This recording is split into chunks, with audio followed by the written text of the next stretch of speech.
안녕하세요. 오늘도 사연살롱을 찾아주셔서 감사합니다. 저는 그동안 짓밟히고 있던 저의 기본적인 권리를 다시 쟁취해온 사람입니다. 손윗사람에겐 인사를 하고 식사를 마치면 상을 치우는 것처럼 그런 당연한 사실을 꼭 제대로 혼쭐을 내줘야만 아는 사람이 있어서 말이에요. 가족이라는 이름으로 참고 인내하다 보면 언젠간 스스로 깨닫겠지 싶었지만 그런 사람은 도무지 혼자서 깨우칠 줄을 모르더군요. 참고 참다가 결국은 제가 직접 나서서 알려줄 수밖에 없었던 지난날의 이야기를 여러분들께 들려드리겠습니다. 부디 재미있게 들어주세요. 저는 원래는 평범한 사무실에 다니던 직장인이었어요. 결혼 후에도 아이들을 키우며 요새 말로는 워킹맘으로 한동안 일을 했었죠. 하지만 저희 애들이 중학교에 한창 다니고 있었을 즈음에 시어머니가 쓰러지시는 일이 일어났어요. 시어머니는 홀로 40년 동안 반찬가게를 해오시며 워낙 주변 상가에 계신 분들 사이에서 인망이 두터우신 분이었는데요. 다만 평소에도 관절이 좋지 않아 고생을 하셨는데 그때 하필이면 일하시다가 무릎을 잘못 삐끗해 넘어지시면서 크게 다치신 거였어요. 다행히 평소에도 자주 놀러오던 빵집 사장님이 일찍 발견하시고 병원에 데려다 주셨기에 망정이지 정말 큰일 날 뻔한 사건이었죠. 어쨌든 그날 병원에서 저희는 시어머니가 류마티스 관절염이 진행 중이라는 청천벽력과도 같은 말을 들었고 시어머니의 병세는 하루가 다르게 악화되기 시작하셨습니다. 저는 오랜 고민 끝에 다니던 사무실을 관두고 전업주부로 전향하여 시어머니의 간병 생활을 시작했어요. 남들은 시어머니의 간병을 도맡아 하는 저를 대단하다고 해주었지만 사실 시어머니는 저에게 정말 친정 엄마처럼 잘해주셨기 때문에 제 입장에선 크게 어려운 결정은 아니었습니다. 직장을 관두기 전 고민한 것도 두 아이들을 키우고 있기 때문에 경제적인 고민을 했던 것이지 시어머니를 모시는 것 자체에 대한 고민은 아니었어요. 제가 시어머니 곁에서 밀착 간병을 해드리자 시어머니는 정말 미안해 하시면서도 고마워하셨답니다. 아가야, 정말 미안하구나. 내가 평소에 조금만 더 내 몸을 잘 돌볼 걸 그랬다. 나 때문에 이렇게 일도 못하고 하루 종일 굳은 일만 하니 어쩜 좋니? 아니에요 어머님. 어머님이 저에게 해주신 게 얼만데요.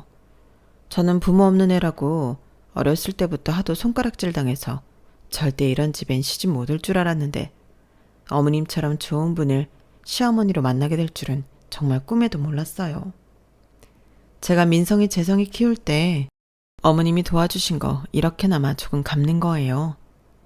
넌 본래가 심성이 바르고 착해서 뭘 해도 잘하고 어디 가서도 사랑받을 아이다. 오히려 너처럼 착하고 똘똘한 며느리를 얻은 게 내 복이지. 말년에 이렇게 간호도 해주고 말동무까지 해주다니 말이야. 우리 영희가 널 반만 닮았으면 좋으련만. 아가씨도 심성은 고운 분이세요. 순수하시고요. 네, 그럼요. 시어머니는 저를 아껴주시면서도 늘 시누이를 걱정하셨어요. 아무래도 시어머니가 걱정하시는 데엔 다 그럴 만한 이유가 있었는데요. 남편과 8살 차이로 막둥이로 태어난 시누이는 정말 세상 물정 모르고 오냐오냐 자란 티가 팍팍 나는 사람이었거든요. 처음 제가 시집을 왔을 때 남편과 저와도 나이 차이가 한참 나는 시누이를 보고 어느 정도는 사랑을 많이 받고 자랐겠다는 생각을 하긴 했어요. 하지만 정말로 손에 물 한 방울 안 묻히고 자란 정도일 줄은 몰랐죠. 일상 속에서도 가족 행사가 있을 때도 시누이는 자기 밥그릇 설거지 한 번을 안 했고 세탁기를 돌릴 줄도 몰랐어요. 하지만 그런 것보다 더 시누이를 철부지로 보이게 하는 건 바로 시누이의 말과 태도였어요. 세상에 언니, 핸드크림 좀 바르고 사세요. 안 그래도 이제 나이도 있는데 손 보니까 더 늙어 보여요. 어머, 목주름도 관리 좀 하셔야겠다. 저도 당연히 출산하고 나이가 드니까 주름 좀 생기는 건 당연하죠. 제가 그런 거 관리할 시간이 어디 있겠어요? 나는 맨날 시간 내서 열심히 관리하는데 저처럼 부지런히 하면 돼요. 아, 맞다. 어제 입은 제 원피스는 세탁소 맡겨주세요. 소매에 묻은 얼룩 좀 지워달라고 하고. 남을 평가하며 무례한 말들을 아무렇지도 않게 내뱉는 건 기본이고 자기 주변 사람은 누구라도 시녀 취급을 하며 불어댔거든요. 신우이는 자기 치장 열심히 하고 사는 것 외엔 아무것도 열심히 하지 않으면서 스스로가 자기 관리에 철저한 사람이라고 믿곤 했죠. 그래서였을까요? 나이 차이가 많이 났음에도 저희 부부와 신우이 부부는 거의 2년 차이로 결혼을 했어요. 어느 날 갑자기 아이가 생겼다며 세상이 무너지듯이 엉엉 울더니 애아빠가 호텔에서 결혼식을 치러주겠다고 하자 또 신이 나서 웨딩드레스를 보러 다니며 공주놀이에 심취하다가 시집을 가버렸죠. 신우이가 시집을 간 뒤로 시어머니는 안 그래도 잔소리를 쉽게 못하던 신우이에게 더더욱 쓴소리를 못하게 되셨고요. 그리고 당신 작은 딸을 잘못 키운 걸 두고두고 후회하셨답니다. 시어머니의 근심을 잘 알았기에 왜인지 저도 신우이한테는 한 수 접고 들어가 주게 되더라고요. 신우이와 저 사이에 불화가 생기면 시어머니가 더 마음이 안 좋으실 거라는 걸 누구보다 잘 알았기 때문이에요. 그리고 신우이의 장단을 맞춰주고 나면 어김없이 신우이가 제게 고맙다며 고생했다고 하시는데 그러면 제 마음도 자연스럽게 풀어졌고요. 대기업 연구원에게 시집을 간 신우이는 지방으로 내려가 살았기 때문에 자주 보는 것도 아니었기에 철없는 신우이로 인한 스트레스는 그렇게까지 큰 문제가 되진 않았어요. 물론 시어머니가 오랜 기간 투병 생활을 하실 때 신우이가 신경도 쓰지 않았던 것은 마음속에 남게 되었네요. 제 간병을 도와달라는 것도 아니고 그저 가끔씩 얼굴만 비춰달라고 이야기해 보았지만 그럴 때마다 신우이는 이런저런 약속이 있다며 거절하기 바빴어요. 그렇게 시간은 흘렀고 시어머니는 건강 상태가 걷잡을 수 없을 만큼 좋지 않아졌을 때 당신의 마지막을 직감하셨는지 저에게 평생 꾸려왔던 가게를 남긴다는 말씀을 남겼습니다. 나 때문에 그간 바깥일도 못하고 집에만 있느라 많이 답답했지? 이 가게는 네가 받고 처분해도 되고 아니면 네가 하고 싶은 장사를 해도 된다. 그간 내가 너한테 빚졌던 것들 이걸로 조금이나마 갚는 거야. 아니에요 어머님 무슨 그런 말씀을. 그리고 그 가게를 가장 잘 활용할 수 있는 건 아무리 생각해도 너뿐이다.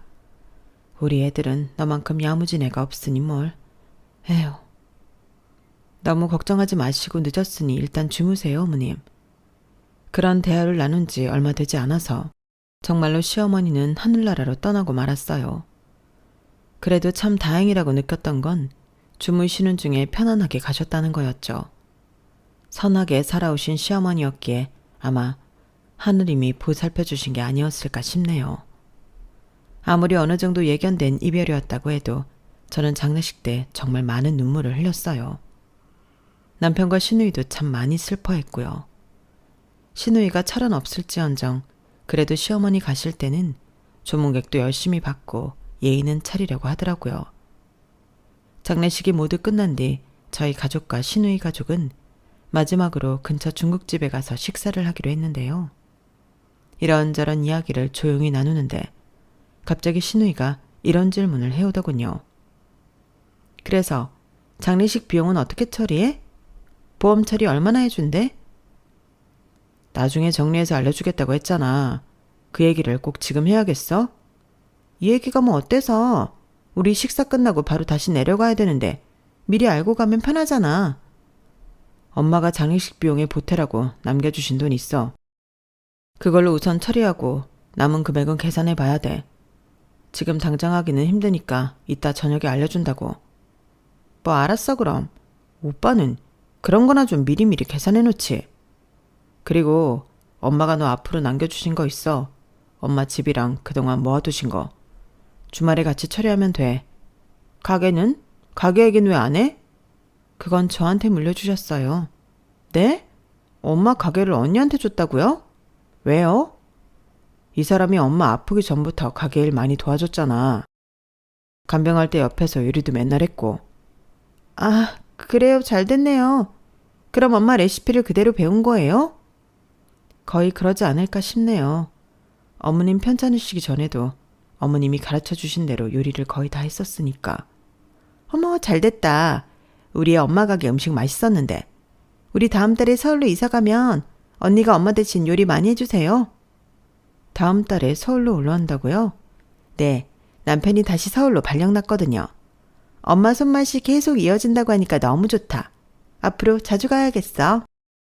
갑자기 서울로 올라오게 되었다며 눈을 반짝이는 신우이를 보고 저는 왜인지 불안한 마음이 들었어요. 사실 그 전까지의 거리감이 살기 딱 좋았으니까요. 하지만 회사 문제로 인해 올라오게 되었다는 걸 뭘 어쩌겠어요. 저는 곧 웃으면서 자주 오시라고 대답했고 별일이야 있겠나 싶었어요. 가끔 신우이가 와서 음식 좀 집어먹는다고 아까울 것도 없었고요. 오히려 돌아가신 시어머니를 생각하면 제가 신우이의 반찬을 따로 챙겨서 가져다 줄 수도 있었으니까요. 어쨌든 저는 장례식이 끝나고 몇 주 동안 시어머니께 물려받은 가게를 운영하기 위해 꽤 오래 방치되고 있던 가게를 새롭게 청소하고 정리했어요. 가게 구조를 찬찬히 뜯어보니 그 공간은 식당을 차려도 괜찮을 만한 자리더군요. 원래 시어머니가 하시던 반찬 가게를 이어서 하려던 저는 조금 계획을 변경해서 그곳에 백반집을 차리기로 했어요.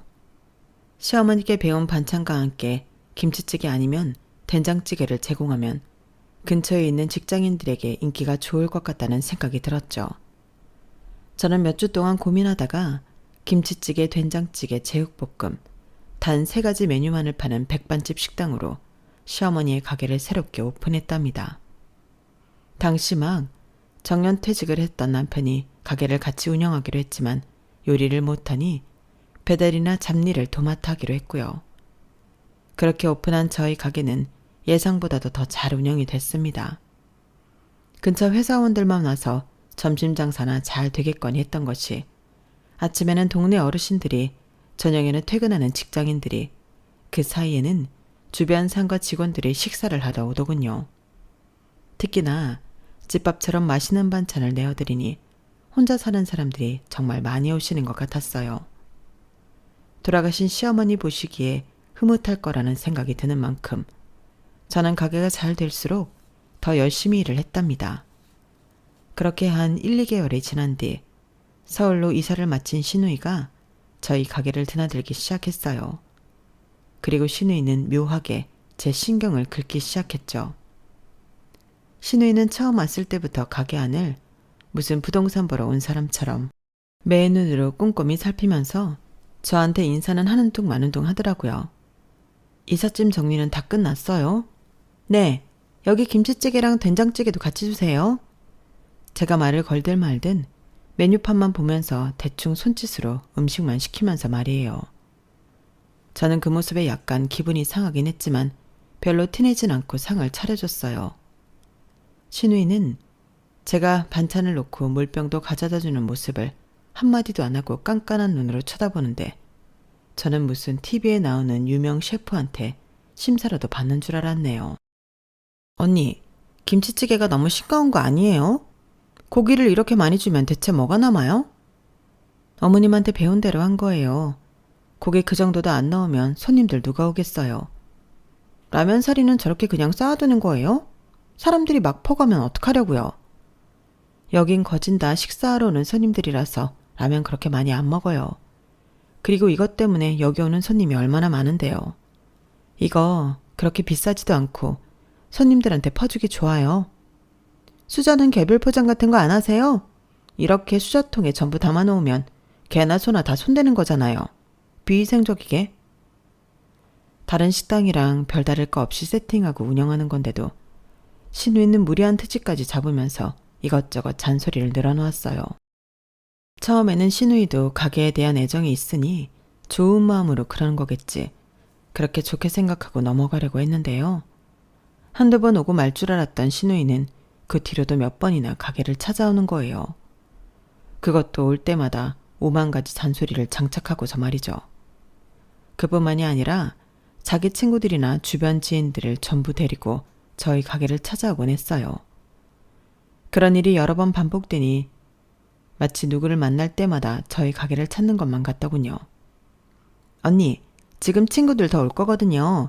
김치찌개 몇 개 부탁해요. 아이, 술이 다 떨어졌으면 그때그때 냉장고에 채워놔야지. 이 언니 참. 친구들이 더 온다고요? 자리가 없는데? 저녁 7시 이때쯤엔 사람 많은데 왜 이렇게 친구를 많이 불렀어요? 제가 저번에 밖에도 상 차려야 한다고 말씀드렸잖아요. 언니, 이 날씨에 밖에서 노상도 하고 그래야 손님들 더 많이 오지. 저희 가게는 술집이 아니고 밥집이라니까요. 언성 좀 너무 높이지 마세요. 사장님, 저희 라면 사리 좀 추가해 주세요. 손님, 라면 사리는 셀프예요. 식사비를 턱없이 적게 내는 건 기본이고 얼토당토하는 무리한 요구에 심지어 원래 있던 손님에게도 막대하는 둥 신우이는 말 그대로 진상 그 자체였죠. 특히 본인이 이 가게 주인이라고 생각하는 건지 가끔씩 자기가 사장인 듯 굴며 다른 손님들에게 불쾌감을 안겨줄 정도의 언행을 할 때면 저는 그 뒤에서 신우이의 언행을 수습하느라 진땀을 빼야 했어요. 라면 사리 제가 가져다 드릴게요. 너무 죄송해요. 여기 사이다도 같이 드세요. 이건 제가 그냥 드리는 거예요. 아니, 가족분이신 것 같은데 관리 좀 하셔야 되는 거 아니에요? 저희가 여기 식사할 때마다 오는 곳인데 요즘 너무 분위기가 달라졌어요. 안 좋은 쪽으로. 제가 잘 타일러 볼게요. 정말 죄송해요. 제 속이 부글부글 끓고 있는 걸 아는지 모르는지 신우이는 기어코 자기 돈으로 야외 테이블을 사서 가게에 가져다 놓았어요. 그리고 그게 본인 정용 VIP 의자라도 되는 양 올 때마다 보란듯이 펴놓고는 상을 차렸죠. 신우이와 왔다가면 술병에 나뒹굴고 온 바닷가 테이블에 된장찌개며 김치찌개를 쏟아놓는 등 난장판이 되고 말았어요. 처음 한두 번이야 술 먹고 기분이 좋았나 보다 넘어가는 거지. 거진 반년을 그렇게 깽판을 치니 저희 인내심도 한계까지 다다르고 말았습니다. 당신 나랑 얘기 좀 해. 결국 저는 남편을 식탁으로 불러 앉힐 수밖에 없었죠.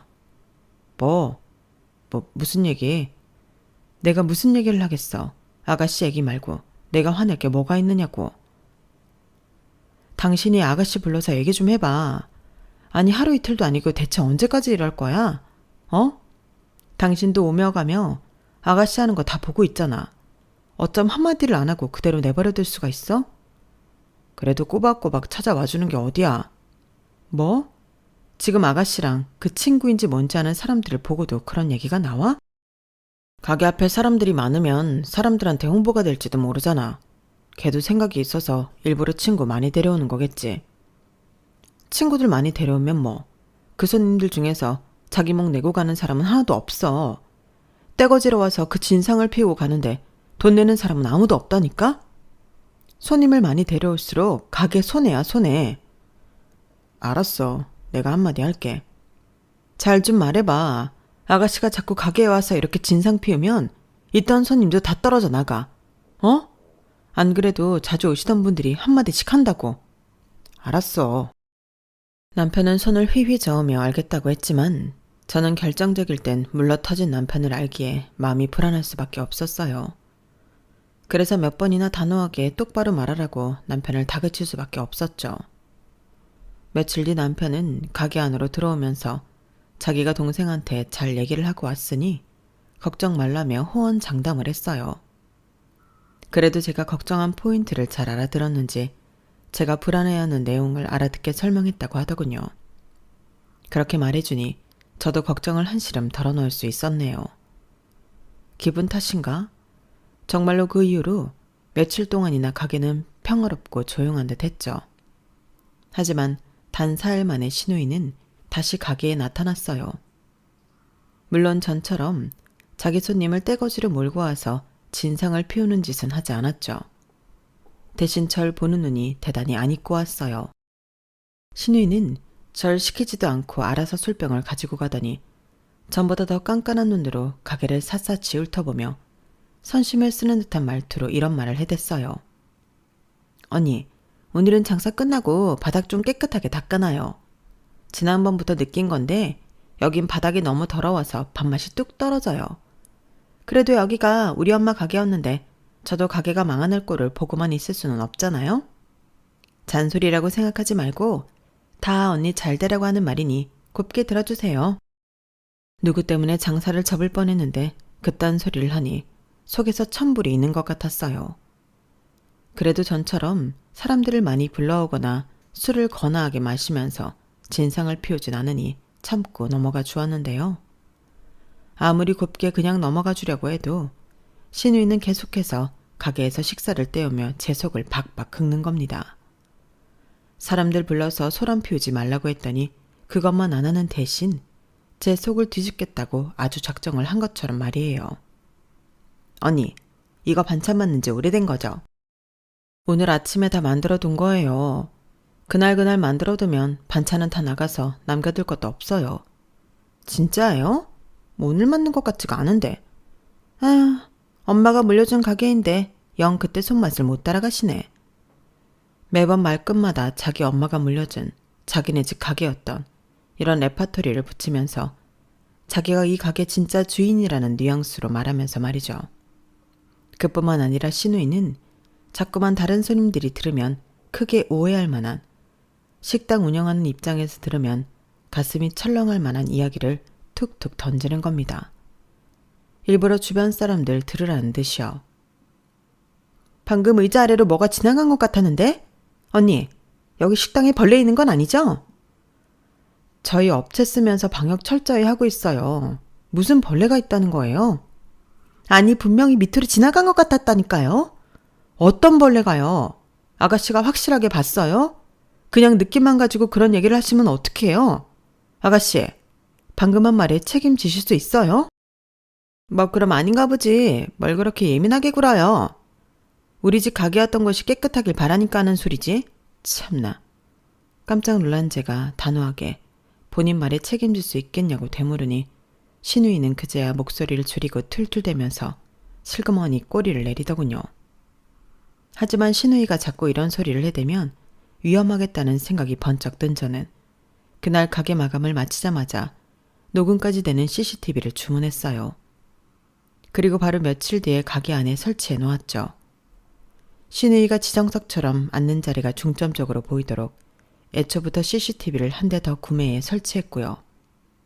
아니나 다를까 CCTV를 설치하고 얼마 지나지 않아 신우이가 또 가게를 찾아왔을 때였어요. 일부러 또 사람이 많은 시간대에 와서는 오자마자 밥도 먹기 전에 술부터 거나하게 마시더니 갑자기 작정한 듯 모함을 하려고 하더군요. 언니 여기 봐봐요. 여기. 지금 감자볶음에서 머리카락 나온 거 보여요? 안 보여요? 제가 찌개를 나르는데 난데없이 신우이가 날카로운 쇳소리로 소리를 지는 것이 그 시작이었죠. 저는 혹시나 하는 마음에 황급히 신우이 테이블로 가서 머리카락을 확인해 보았어요.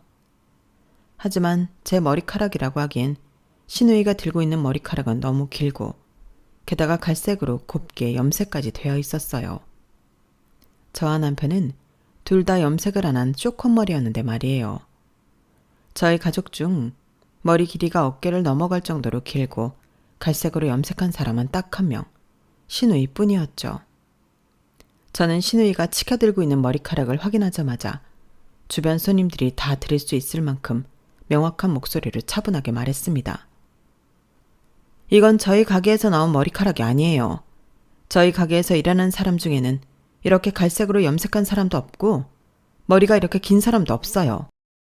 누구 머리카락이든 이런 게 반찬에서 나왔다는 것 자체가 음식 관리를 엉망으로 하고 있다는 거잖아요.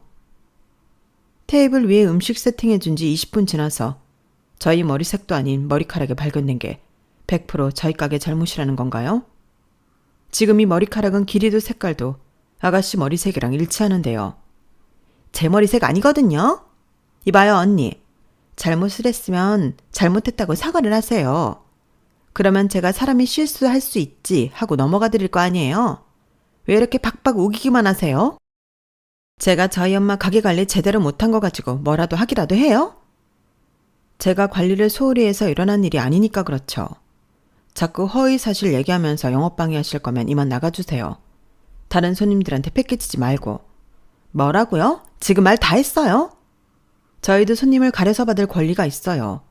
특히 의도적으로 저희 가게를 비방하려고 없는 사실을 만들어내고 다른 손님들께 피해를 끼쳤다면 더더욱이요. 미쳤어요? 손님을 가려받아? 참나. 언니, 전 여기 가게 주인 딸이에요. 원래 주인 딸이라고요. 남의 엄마가 물려준 가게로 먹고 살면서 주제 파기 안 되세요? 신우이가 언성을 높이자 가게 안 손님들이 전부 신우이 쪽을 쳐다봤어요. 남편이라도 있었으면 남편한테 신우이를 데리고 나가라고 했을 텐데 하필 그때 아들 자취방 관련한 일이 있어 부동산에 가 있었기에 저 혼자 신우이를 상대해야만 했죠. 저는 신우이의 아나무인한 태도에 머리끝까지 화가 났지만 다른 손님들이 계시니 어쩔 수 없이 이를 악물고 다시 한번 화를 눌러참고 말했죠. 좀 전에 말한 대로 목소리 낮추고 다른 손님들한테 패끼치지 마세요. 할 말 있으면 이따 나가서 저랑 따로 얘기해요. 제가 왜요? 제가 왜 언니 말을 들어야 하는데요? 이 가게 전체가 다 우리 집 재산인데 언니가 뭔데 이래라 저래라 하시냐고요. 그때 볼일을 마치고 가게로 돌아온 남편이 깜짝 놀라 헐레벌떡 신우이 쪽으로 다가왔어요. 타이밍이 좋았던 게 조금만 늦었으면 저도 이성을 잃고 선 넘는 말들을 쏟아낼 뻔했네요. 남편은 신우이를 그 자리에서 가게 밖으로 끌고 나갔고 저도 신우이의 가방과 외투를 챙겨서 가게 밖으로 따라 나갔어요. 신우이는 취해서 똑바로 서지도 못한 채 남편에게 짜증을 있는 대로 부리고 있더군요. 남편은 신우이를 억지로 똑바로 세운 다음 혼을 내기 시작했어요. 너 대체 왜 이러는 거야? 무슨 술을 허구한 날 처먹어? 그것도 우리 가게에 와서. 내가 저번에 분명히 말했지? 우리 가게에서 진상짓 좀 그만하라고. 어? 근데 고세를 못 참고 또 와서 이 난리를 부리냐? 대체 왜 이러는 거야? 우리 엄마 가게에 오지도 못해? 어이가 없네. 원래 이거 다 내 거였어야 하는 재산이잖아. 내 가게에서 내 마음대로 못할 게 뭐야? 뭐? 이게 취했다고 아무 말이면 안 뺐네? 야, 너 이딴 식으로 굴 거면 앞으로 가게에 오지 마. 어? 다시는 오지 말라고. 남편도 신우이한테 학을 떼며 화를 냈고 저는 억지로 신우이 외투를 입히고 가방을 둘러매주며 말을 거들었어요. 여기가 왜 아가씨 가게예요? 여긴 어머님이 엄연히 저한테 물려주신 제 가게라고요. 억지 좀 그만 부리고 집에 들어가요. 그리고 진짜 다시는 오지 마세요. 그럼 정말로 엄마가 날 냅두고 언니한테 공짜로 그 가게를 물려줬겠어요? 당연히 언니를 일꾼으로 삼은 거죠. 주제 파악이 그렇게 안 되세요? 내가 이 가게 진짜 주인이라고. 깍듯이 모셔도 모자랄 판에 이게 뭐 하는 짓이야? 신우이의 선을 넘는 발언에 그 순간 저는 정말로 칼을 빼들어야 할 때가 왔음을 직감했습니다. 술 취한 신우이한테 칼춤을 쳐봐야 의미가 없겠다 싶은 저는 일단 남편에게 알아서 신우이를 수습하고 들어오라고 하고 가게 안으로 들어가 버렸어요. 남편은 낑낑거리며 신우이를 끌고 택시를 잡으러 갔고 저는 가게로 들어가 남은 장사를 마쳤죠. 가게를 마감한 뒤 저는 집으로 돌아가지 않고 가게에 남아 그동안 찍혔던 CCTV 영상을 전부 모았어요. 신우이가 자기 머리카락을 일부러 집어넣고 화면상 아무런 기척도 느끼지 않다가 갑자기 절 보고 벌레 있는 거 아니냐고 언성을 높이는 것까지 전부 수집했죠. 소리는 녹음되지 않았지만 예전 CCTV에 신우이가 지인들을 데려와 술판을 벌이고 계산 한 번을 안 하고 가는 것도 전부 다 모았어요. 마지막으로 그동안 신우이가 먹기만 하고 계산하지 않은 모든 장부 내역까지 정리했죠. 새벽까지 자료 정리를 마친 뒤 변호사 사무실까지 알아보고 있는데 남편이 가게 안으로 들어오더군요. 당신 여기 있었어? 한참 찾았네. 집에 먼저 들어가서 자고 있는 줄 알았건만. 잘 왔어. 여기 앉아. 영애 그거 내가 크게 한 소리 했어. 내가 내일 개술에서 깨면 또 뭐라고 할 거야. 당신 걱정하지 마. 내가 다시는 영애가 여기 발 못 딛게. 웃기지 마. 당신 못하는 거 알아. 앉아. 화 많이 났어? 내가 이때까지 참아준 건 돌아가신 어머님에 대한 마음 때문이었지. 이 판을 뒤집을 생각이었으면 진작에 뒤집고도 남았어. 그래도 내가 직접 나서면 가족끼리 관계가 최악으로 안 좋아질까봐 참은 거야. 당신이 제대로 중재해주길 바랐는데 그것도 못하고 번번이 실패만 하니 이젠 나도 한계야. 왜 그래 무섭게. 그래서 뭐 어떻게 하려고? 저는 대답 대신 모아두었던 신우이의 만행에 대한 증거를 남편에게 들이밀었어요. 남편은 그걸 살펴보더니 할 말을 잃었죠. 신우이가 대부분의 진상짓을 남편이 밖에 있을 때 했기 때문에 남편도 그 정도였을 줄은 몰랐던 것 같아요. 저는 단호한 목소리로 말했어요. 내일 당장 가게 앞에 걸어놓을 테니 그런 줄 알아. 이제부터는 무조건 법대로 할 거야. 당신 노선 똑바로 정해. 지금부터는 여태 그랬던 것처럼 애매하게 굴 거면 끼어들지도 마. 그래도 법대로 한다니 그건 너무 심한 거 아니야? 그럼 당신이 혼자 가게 운영해. 혼자 요리하고 밥하고 재료 준비하고 어디 해봐봐. 내가 기꺼이 넘겨줄 테니까. 제 말에 남편은 아무 말도 못했어요. 남편도 제가 없으면 가게가 운영되지 않는단 걸 너무 잘 알고 있었거든요. 아가씨도 이제 40대야. 애엄마라고. 언제까지 싸고 둘래? 당신이 막내라고 우냐우냐 봐주는 건 그렇다 쳐도 더 이상 내 가게에 일방적으로 피해 끼치는 거 나 못 봐줘. 나 막지 마. 그래 알았어. 막지 않을게. 나도 솔직히 이렇게까지 당신이 피해보고 있는 줄은 몰랐어. 당신이 하고 싶은 대로 해. 내가 그동안 우유부단하게 굴어서 미안해. 남편은 마른 세수를 하며 알겠다고 제 편이 되어주겠다고 했죠. 남편의 진심이 담긴 사과에 전 마음이 조금 괜찮아졌네요. 저는 그날 아예 한숨도 자지 않고 바로 변호사 사무실에서 상담도 받고 가게 오픈 준비를 마치자마자 문 앞에 CCTV 사진과 함께 외상 장부를 매달아 놓았어요. 그리고 그 옆엔 매장 안 영업 방해 행위, 허위사실 유포 등 문제 행동 시에 경찰 부르겠음 이라는 문구를 대문짝만하게 붙여놓았죠. 그리고 이번 달 안으로 밀린 외상비 전부 갚지 않으면 무조건 법적으로 처리하겠다는 말도 함께 붙여놓았어요. 그날 점심 장사가 끝나고 살짝 한가해졌을 때 신우이가 가게로 들어오더군요. 얼굴은 팅팅 부은 채로 가게 앞에 자기 사진을 왜 걸어놓았냐고 짜증을 내면서요. 저는 눈 하나 깜짝 안 하고 말했죠. 보면 몰라요? 진상 손님으로부터 제 가게를 지키려는 거잖아요. 지금 나더러 진상 손님이라는 거예요? 네, 정확히는 아가씨만 진상 손님이세요. 왜 오셨어요? 외상비 갚으러 왔어요? 해장하러 왔지 그럼. 뭐요? 외상비?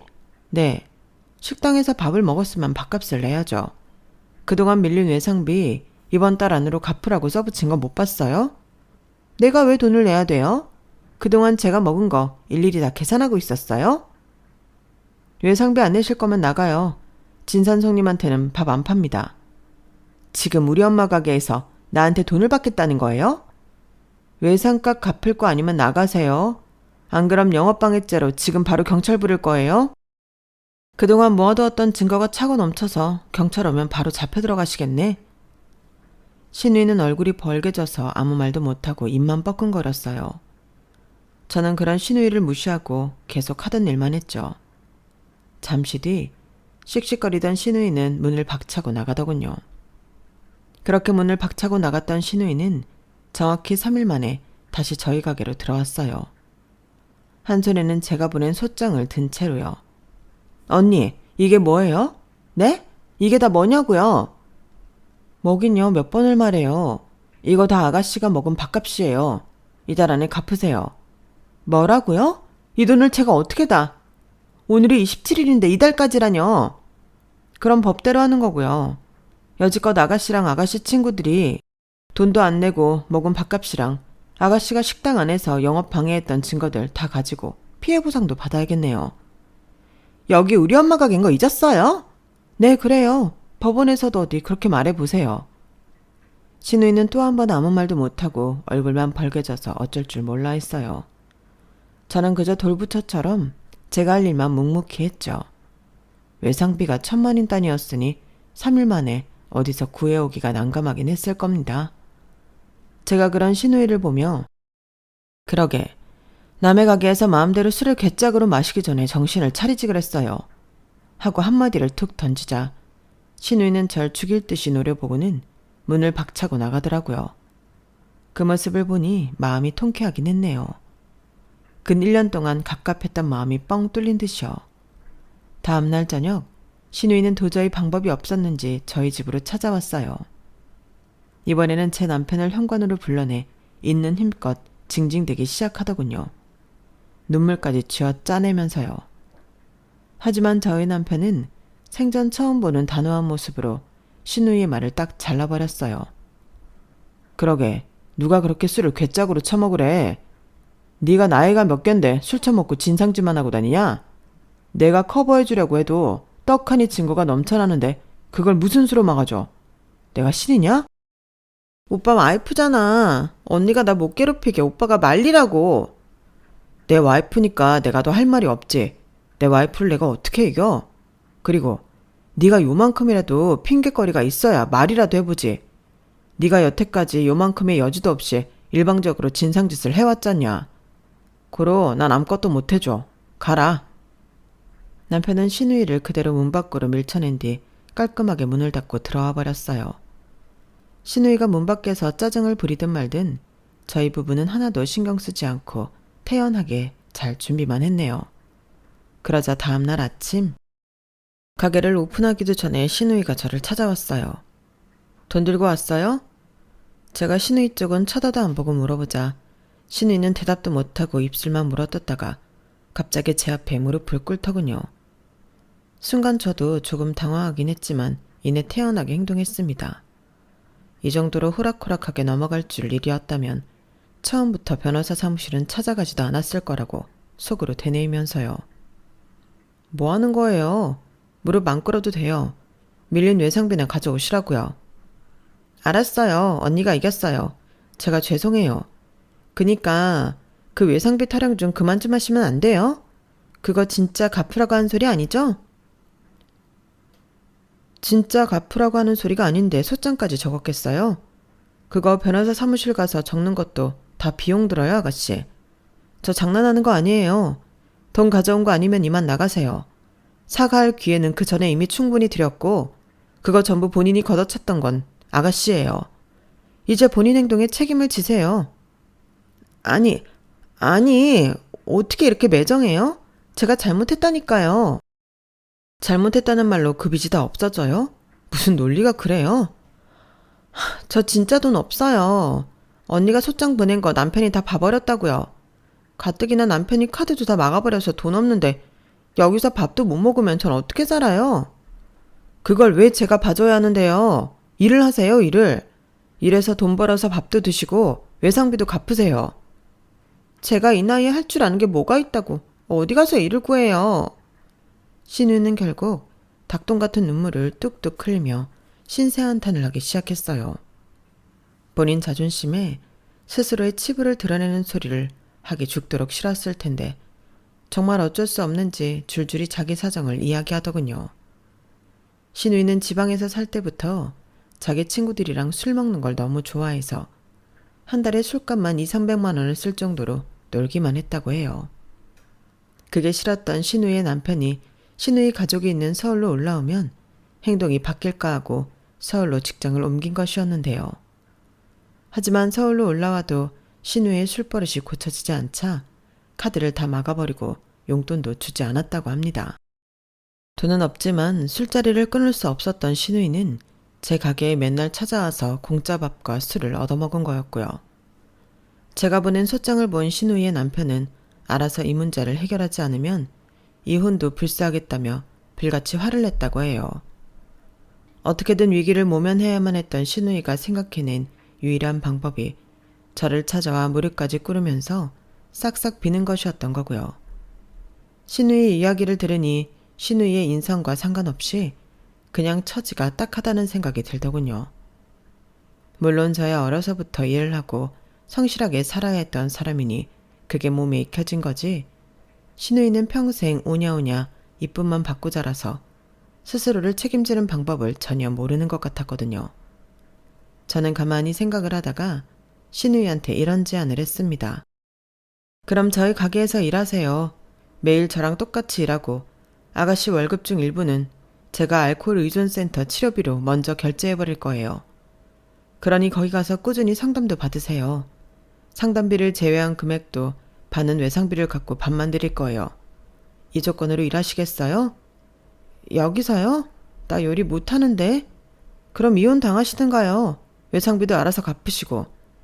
알았어요 그럼. 신우이는 울며 겨자먹기로 제 제안을 받아들였어요. 저는 그날 바로 신우이에게 머리는 까맣게 염색해오고 화려한 손톱도 전부 말끔하게 지우고 오라고 했습니다. 그리고 바로 다음 날부터 신우이와 함께 일하기 시작했죠. 제 결정을 들은 저희 남편은 오히려 저에게 너무 고맙다며 자기가 일을 똑부러지게 가르치겠다며 나섰어요. 진작 그랬어야 했는데 말이야. 내가 영애고고 이제 배달도 시켜먹고 재료 손질도 전부 시켜야겠어. 당신은 걱정하지 마. 내가 다 알아서 할게. 당신도 재료 손질 잘 못하면서 누굴 가르쳐? 오버하지 말고 얌전히 있어. 당신이 영애 사람 만들어주니까 고마워서 그렇지. 너스레를 떨던 남편은 의외로 정말 신우이를 철저하게 관리 감독했어요. 신우이가 요리는 물론이고 서빙도 제대로 못하자 끊임없이 잔소리를 하며 조금이라도 나태해지지 않게 했죠. 신우이의 남편도 신우이가 저희 가게에서 일한다고 하니 반색을 하며 저희를 찾아왔어요. 저희 부부한테 선물까지 들고 오더니 신우이 몰래 외상비를 다 갚아도 계속 일하게 붙잡고 있어달라고 부탁을 했죠. 가족들이 전부 제 편을 들어주니 저도 수월하게 신우이를 데리고 장사를 할 수 있었답니다. 신우이는 처음에는 찌개가 뜨겁다고 울상, 재료 손질하다 손톱 밑이 물들었다고 울상, 아주 매일같이 징징대더니 약 4개월이 지난 요즘은 수월하게 일을 하고 있어요. 손님들한테 좀처럼 친절하게 응대도 못하던 사람이 조금씩 손님들이랑 웃으며 얘기도 할 수 있게 되었고요. 알코올 의존증 치료도 꾸준히 받으면서 지금은 술을 안 먹은 지 한 달이 훌쩍 넘었답니다.